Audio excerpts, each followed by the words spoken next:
Rejected Moon. Episode 9. The Wall is Down. Written by Mia. For 3 days after I woke the end of the world, nothing happened. And that was the most frightening thing the Severed ever did to me, because I have since learned that the oldest predators don't lunge. They wait, and they let you feel them waiting, and they let the waiting do the work a lunge can't. We had carried what was left of Greywatten's survivors and Nightreach's wounded back over the eastern ridge to the Free City, and the city had not cheered us. That was the first sign that the world I'd saved had already changed. 3 days ago, Nightreach had wept to see the last Moonborn walk into its lamplight. Now its people watched me pass through the tiered streets with their hands making the old moon sign against ill luck, the same sign Greywater had made, and I understood that there is a very short distance between our hope and our danger, and that I had crossed it in a quarter of an hour on a battlefield, in front of everyone on purpose. I had stopped a war and woken something worse, and the city knew it, and the city was afraid, and fear has a way of looking for a face. Mine was the only one that fit. I could feel it, the waiting, the thing I couldn't explain to the council later, because only I had words for it, because only I had the bell. Ever since the white light, there was a new place in me, down where the broken bond had coiled and the power slept, a sense, faint and vast and cold, like a held note at the very bottom of hearing. The Severed. Awake now, turning over slowly in the deep of the world, and listening, the way you listen for a sound you've waited 300 years to hear again. Every time my heart beat too hard, every time the power stirred, I felt it lean a fraction closer. Attentive, patient, glad. I had spent 19 years making myself small so no one would notice me. Now the oldest and hungriest thing in the world had noticed me, by name, and there was no croft small enough and no gray dress plain enough to unring a bell that loud. I would never be unnoticed again. I'd wanted that once. The universe has a cruel sense of humor about the things we want. Let them stare, Ronan said, low, walking the open side of every street the way Bram know. Wrong story, wrong city. The way a man walks when he's decided his body is the wall between you and the world. They're frightened.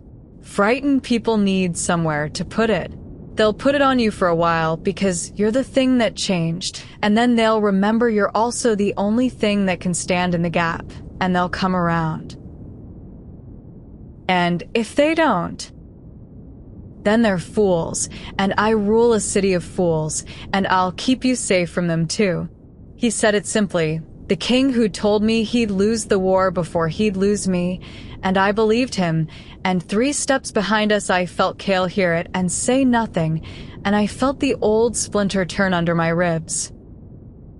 Ronan had spent those 3 days holding his city together the way he held everything, quietly, completely, without asking to be thanked.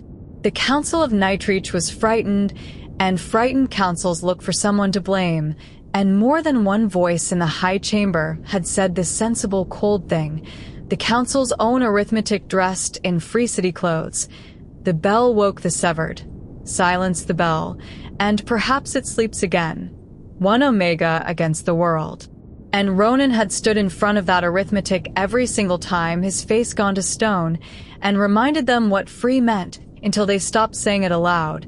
Though I knew, and he knew, that a thing stops being said aloud long before it stops being thought. He was spending himself to keep me alive in a city, beginning to wonder whether killing me was the cure.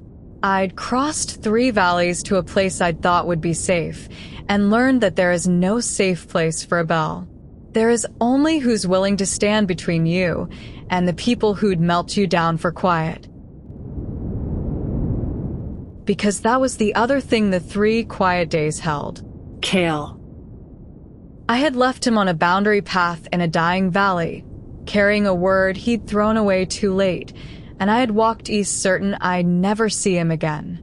And then the council had dragged him to Nightreach in irons to use as bait, and I had freed him with a thought in the middle of an apocalypse, and now the Alpha, who'd rejected me under the open moon, was a guest prisoner in the city of the king who loved me, and the two of them orbited me through those 3 days like twin moons that did not want to share a sky. He found me on the High Bridge, Ronan's Bridge, the one place in the glittering city that had been ours, on the third night, and I should have sent him away and didn't, which is the whole story of loving someone who has hurt you. "You shouldn't be up here," I said. "This is Ronan's." "I know. That's half why I came." He stood at the rail, not too close, the firelight of the lower city moving on his face. "I've been trying to find a way to say a thing for 3 days, Wren, and there isn't a graceful one, so I'll just say it badly. I'm not here to win you back. I gave up the right to want that under the moon, and the king's not wrong about second choosings, and I'm not going to stand in a free city I have no claim to and make your life harder by pretending otherwise." He looked at the dark. "I came east because there was nothing left of Greywater to lead. The council scattered them. The ones who lived are in these hills somewhere, frightened, and because the thing you woke is going to come for the whole world, and I would rather die on the right side of that fight, near you, than safe and useless in a hole somewhere being the man who once threw away the only weapon the dark is afraid of." His gray eyes came to mine. "Let me fight. That's all I'm asking. Not your heart. Your war. Put me where the severed is thickest and let me be useful, and let that be the apology I never got to make properly." I looked at him a long time. The firelight of the lower city moved on the face I'd served at 100 tables and never once been seen by, the face that had broken me under the open moon and then put its body between me and a blade in the same circle. "You know the cruelest part," I said. "I rehearsed this. For 19 years, I rehearsed the speech I'd give the first person who finally saw me. Gracious. Forgiving. The better person. And now you're standing here actually seeing me, finally, and all I feel is tired, because you only learned to see me the day I stopped being safe to ignore. That's not love, Kale. That's a man noticing the price of a thing the moment somebody else bids on it." He flinched and took it the way he'd learned to take things. "I know," he said. "I'm not asking you to call it love. I'm asking to be useful, which is the only honest thing I have left to give you. And the worst of it, the splinter, turning, was that I believed him, and that some traitor part of me, the part the Croft and the cold had never quite managed to kill, was glad past all sense that he had come. And I stood on the high bridge between the man who'd rejected me and the king who'd knelt, and I understood that the apocalypse had done me one black favor. When the end of the world is waking under your feet, you stop having the luxury of sorting out your own heart, and that was, God help me, a relief. "Fight then," I said. "We'll need every wolf who isn't afraid of me. There won't be many." The speaker called the council on the 4th day, when the waiting finally ended. It ended the way she'd warned me it would, with the dead. Not the made things of the Argent Council. Those had been craft. This was the Severed's own work, and it was simpler and worse. In a village 2 valleys south, every wolf had lain down in the night and not got up, and in the morning they had risen, bond to the moon severed, eyes gone flat and silver dark, hollow shapes wearing the people their neighbors loved, and walked, slow and patient and tireless, toward the nearest light, toward the living, toward, the speaker said, her blind eye fixed on me, the source of the bell. A rider had brought the news at dawn, a tight scout gray to the lips, who had to be given something strong before she could finish it. The village was called Harrowmere. 40 souls. She'd ridden in expecting plague and found something the old languages had a word for that she would not say. The severed had not killed them in rage or hunger.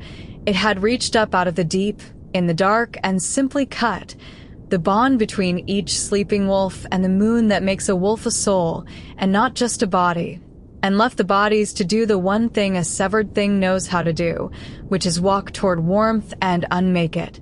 The scout had watched a mother she'd known carry her own living child toward the others, gently, with no one home behind her eyes. That was the part that had broken the scout. And that, the speaker said, was the part the severed intended. Not death. Death is clean. The severed makes the people you love into the instruments of your grief, slowly and on purpose, because every soul it unmakes is one less voice in a world it means to make entirely quiet. It doesn't hunt the way the council hunted, she told the gathered houses, and the chamber was packed and silent and afraid. It doesn't need to. It is time, and it has our own dead, and it has a thing the council never had. It cannot be reasoned with, bought, or frightened, because there is nothing left inside a severed to reason with.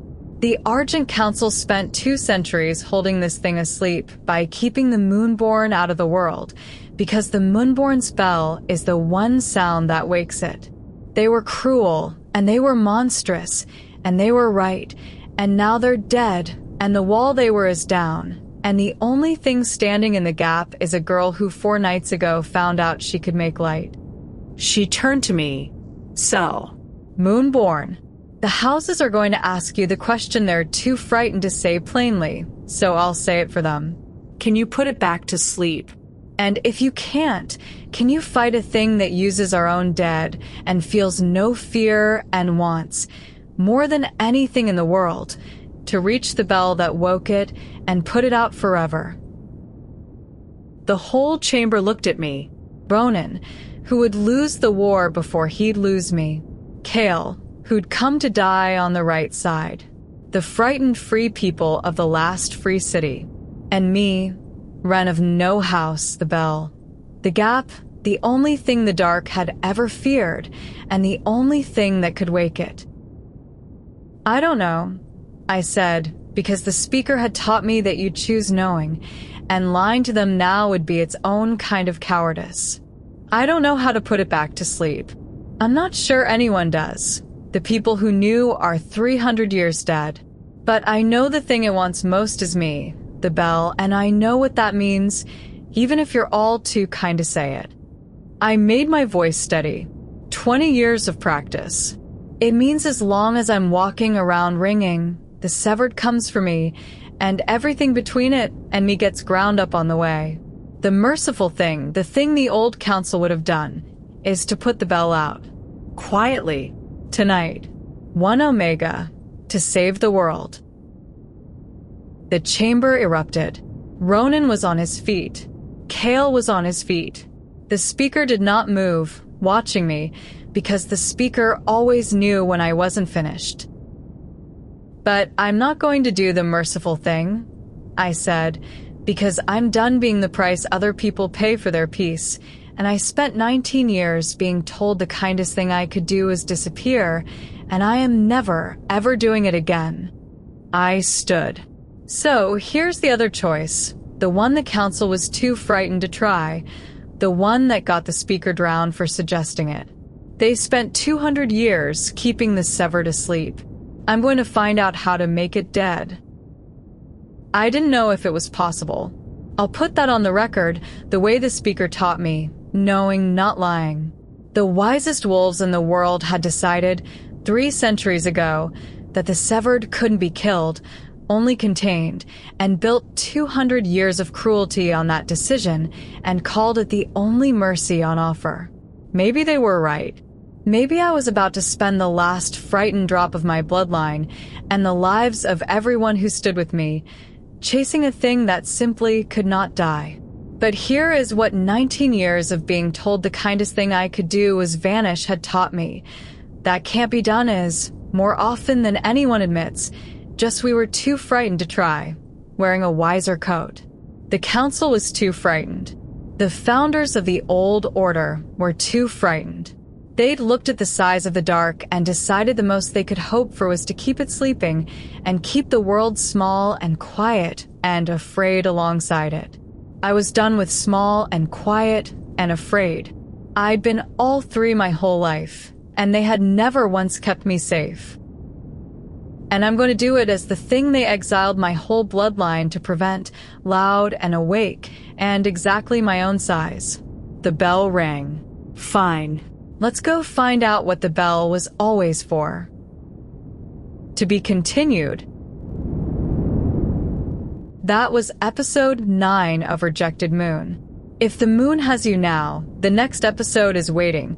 Subscribe so you don't lose the trail. The complete book is available on Amazon, and early episodes and bonus chapters are on my Patreon. Links are in the description. I'm Mia. Thank you for listening.